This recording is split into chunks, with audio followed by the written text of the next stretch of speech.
Welcome to the Robert Hunt Financial Market Update. It's your host, Robert Hunt, where I look at the week's financial news. That can be a little bit confusing, misleading, and take you off course, and I help to make it actionable, understandable, and clear. What a week! Hope you recovered from spring break.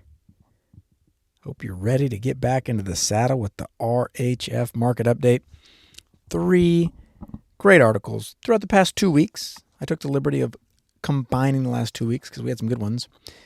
We are going to look at how we invest in light of interest rates, in particular short-term rates, and if they're going to be dropping soon, what moves should we make, if any? We're then going to look at a Texas pension fund making a bet on regional banks that turned sour. This is a Wall Street Journal article. And then we're also going to look at what I found to be a highly instructive blog post from a gentleman named Ben Carlson called Long-Term Recency Bias. It is filled with important lessons for us all. Let's start at the top. Wall Street Journal by Mr. John Sindrew. Headline, How to Invest More Than Ever. It depends on who you are. Subheadline, Stocks might still be the best choice for very long-term investors, but cash and bonds are best for those with short and medium-term goals. He starts, There is no alternative to stocks, was the consensus among financial advisors not long ago, no matter who you were. And what this article does is it seeks to push people to say, well, hold on. The article explains if you are searching for elevated returns, cash is even better. Money market funds pay 5%. So what historically was this zero interest rate environment has now given way to a short-term rate that is higher than long-term rates. Now let's back up a little bit. Short-term rates, meaning the 6-month U.S. Treasury note is going to yield a higher rate than the 30-year U.S. bill. The money market fund you receive at, say, Vanguard at 5.3% or so is higher than what you receive at Vanguard for their plain vanilla bond fund, ticker BND, with about maybe an 8-year duration or so, which comes in, I think it's maybe 3.2. So the market is rewarding you, investor, for thinking short term. But wait a second. What's that maximum always telling us at the very end? Keep your costs low, investing in the time horizon long. That's right. Wait a second.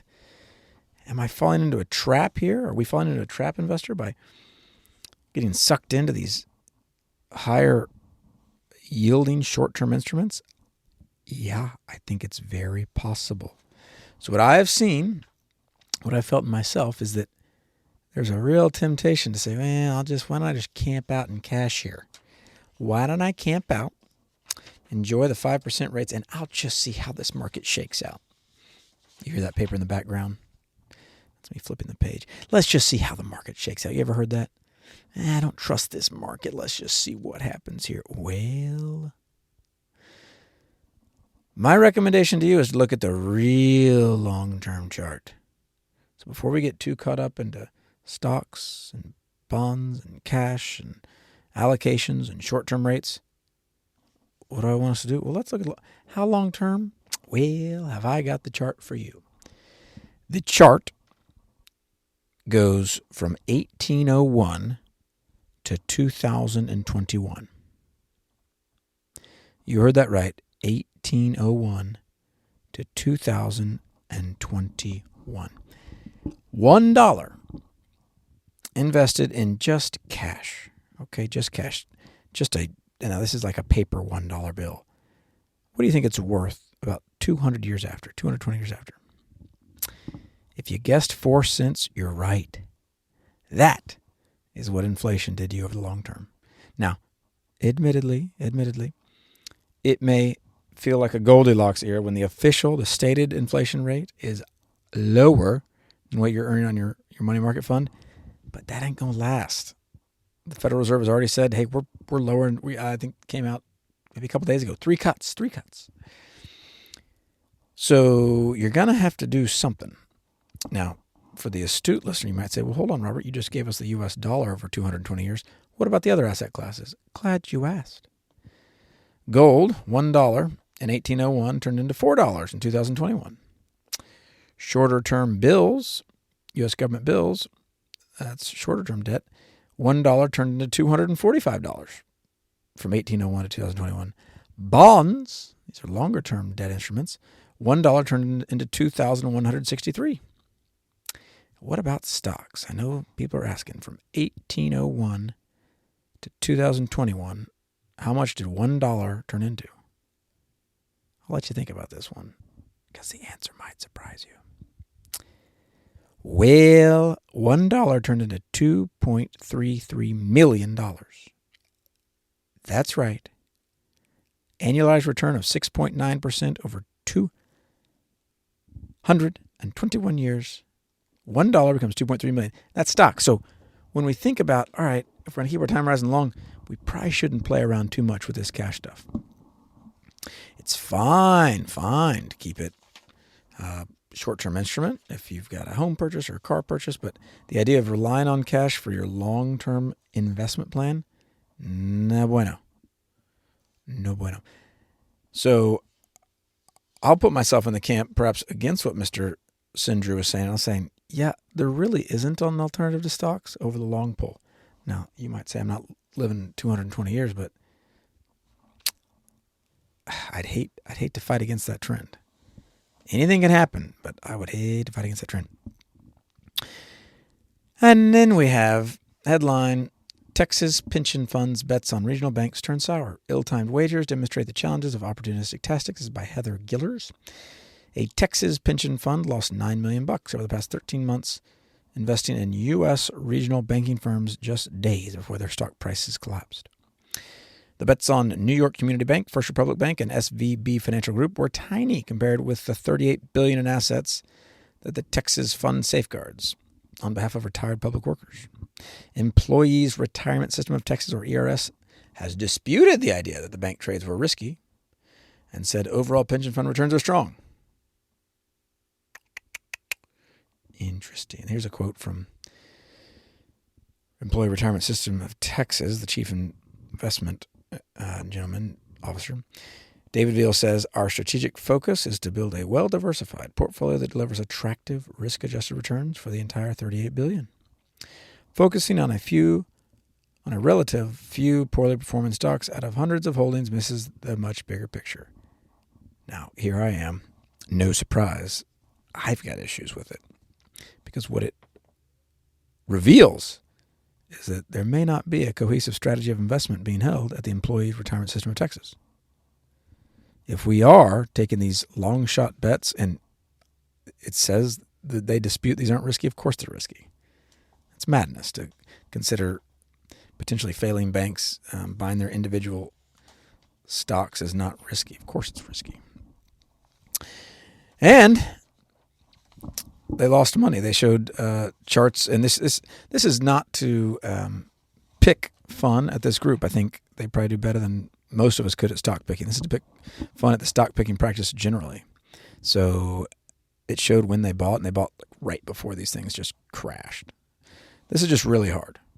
This is a really, really, really, really, really hard thing to do. And they're saying, oh, we knew we could lose money. We knew this is, but you don't have to do this, guys. We don't have to do this. It's also another reminder that for all the brain trust at ERS and all the smart people that care deeply about the pension funds, they still get caught up on these philosophies of investment that aren't helpful, are not helpful. And what should they have done? What could they have done? Well, they could have just indexed the money. What would worry me if I were a pensioner in this system and I were to write a letter today, I would say, Dear Sirs, it was recently brought to my attention that individual securities are being speculated on with my pension dollars. Please note, 95% of all stock picking strategies fail over a 20-year period relative to the index. Please abstain from the speculative stock purchasing that you've been engaged in, and commit to a low-cost index strategy. Sincerely yours, Pensioner 123. And I would attach the Spiva report. I'd say, here's my evidence. What say you? I would also CC all of the trustees and say, what say you, guys? How long are we going to do this stock picking thing? What do I think would actually happen? Nothing. We have some alignment issues, but if you are a pensioner in that system, advocate for yourself. Advocate for yourself. No one cares more about your pension than you do. And I'm sure these people at ERS mean well. But we don't have to engage in this stuff to be a top 5% investor. If you can lock in being a top 5% investor, why would a Texas pension fund start making these bets? You don't have to do it. And in our final article, the blog post I referenced by Mr. Ben Carlson, long-term recency bias. I know this is the drum I've been beating for years, but listen to this. I thought it was just so eloquently said. Market cycles operate on numerous time horizons. Short-term trends are often impacted by momentum and emotions. True. The hard part about investing is it's difficult to know in real time if you're experiencing secular or cyclical markets. Strategies can remain out of favor for quite some time. Some of them stop working altogether. Pause. Go back. Remember that big chart I gave you? 1801 to 2021? Did you know there are little slivers in this chart where gold outperforms stocks? Did you know that? In fact, you can kind of pick it on the chart. You can say, all right, from 19, looks like 70 to 80. Wow, must have been a big commodities boom there. Yeah, the percentage increase on gold price was actually higher than stocks that one decade. Now, many investors mistook that cyclical move for a secular move, meaning the long-term trend they believed was in commodities, and they oriented themselves around a commodity strategy to their detriment. What would have been helpful is to say, no, I'm going to go with the 220-year data, not the 10-year data. So when you read this in an article, go back, whoa, what's the long-term data? But it's hard. I'm going to give an example for myself here. Am I disciplined, the article says, by sticking to my long-term approach, or am I being irrational because the world has changed for good? Now that is where it gets difficult. This is also where the sales pitch is so seductive. Be careful. Cliff Asness talked about this idea in a recent interview with the Financial Times. The problem is you have no other choice. No one knows the future, so you allocate what you think is the right amount of risk to things because the secret is the whole stock market is just as susceptible. Maybe the most interesting example is U.S. versus non-U.S. developed markets. Famously, the U.S. has crushed everyone in the past 15 years. During the 15 years prior to that, it was, why would you invest in the U.S.? The U.S. was cheaper than the world in 1990. Now the U.S. is far more expensive. Almost all of the U.S. victory was from richening, he calls it. You can argue if it's justified, but you tend not to get a repeat, another 30-year relative tripling of the valuation ratio, which is what happened in the U.S. I tell any U.S. investor with some international diversification, you're doing the right thing. It's just the time scales these things work on. I think that's brilliant. It's the time scales. So what am I seeing? I'm seeing a lot of people that tell me they're convinced they want to do a U.S.-only strategy. Fine. I'm actually okay with it. Bogle and Buffett would bless it. But buckle up, you who say, I want to do 100% U.S. If we go through a 15-year period where international performs, will you stick with it? I think not. I think most humans will not. And there's this, I've read this to you guys before, there's a JP Morgan chart where it shows the time when international outperforms and the time when the U.S. outperforms. Right? And it goes back and forth, and then you have this huge run that we're currently on from 2007 to present, basically. And now it's kind of a tug of war. The last couple of years have been a tug of war between international and U.S. Without as big a winner. So it talks about commodities. A basket of commodities was up 100% from 2007 to the summer of 2008. While tech stocks crashed, the NASDAQ fell more than 80% after the dot-com bubble popped. It remained underwater for 15 years. And yet, what's happening right now?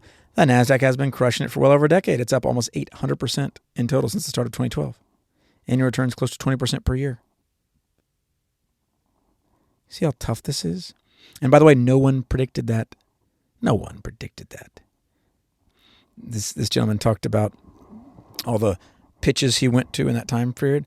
They were all for commodities and international stocks. And check this data out. In 1900, the U.S. stock market represented 15% of the global capitalization, meaning of all the stocks in the world, U.S. was only 15. Great Britain was above us in 1900, 24%. Germany almost tied with us. France a little below us. And then we fast forward. There's some weird moments where in the late 1960s, we're almost 75% of the market cap, which is we're getting close to that today. But then Japan had this big surge in the 80s where they were almost 50% of the global market cap. So what I draw from this is that it is really hard to just pick and choose certain asset classes and think you can ride them out. Despite the healthy bull market of the 1980s, the article continues, U.S. stocks badly lagged the rest of the world for 2 decades. These were the total annual returns from 1970 to 1989 for foreign developed and U.S. stocks. Foreign stocks were up a total of 1,900%. U.S. stocks were up 790%. In the 1990s, U.S. stocks played catch-up in a big way. You see how tough this is? What this should induce is not someone saying, oh, great, I'll pick the next one. I'll be on the right side of the next cycle. No. Don't try to do that. What this should convince you to do is, I think I need to diversify in such a way that I'm not a gambler. I'm not sitting at the roulette wheel saying, sure hope this asset class is the leader. I'd rather just, as John Bogle said, buy the whole haystack. Don't try to find the needle in the haystack. Just buy it all. Buy it all. So that, my friends, is what is important from that data. It's not that, hey, let's rotate into international right now because it'll outperform U.S. No. Let's have some exposure to it so that when we get this seesaw returns, we can just stick with it. As always, you got to keep the costs low, that investing simple, and that time horizon long, because that's what's going to give you the best shot on your investing journey. Until next time.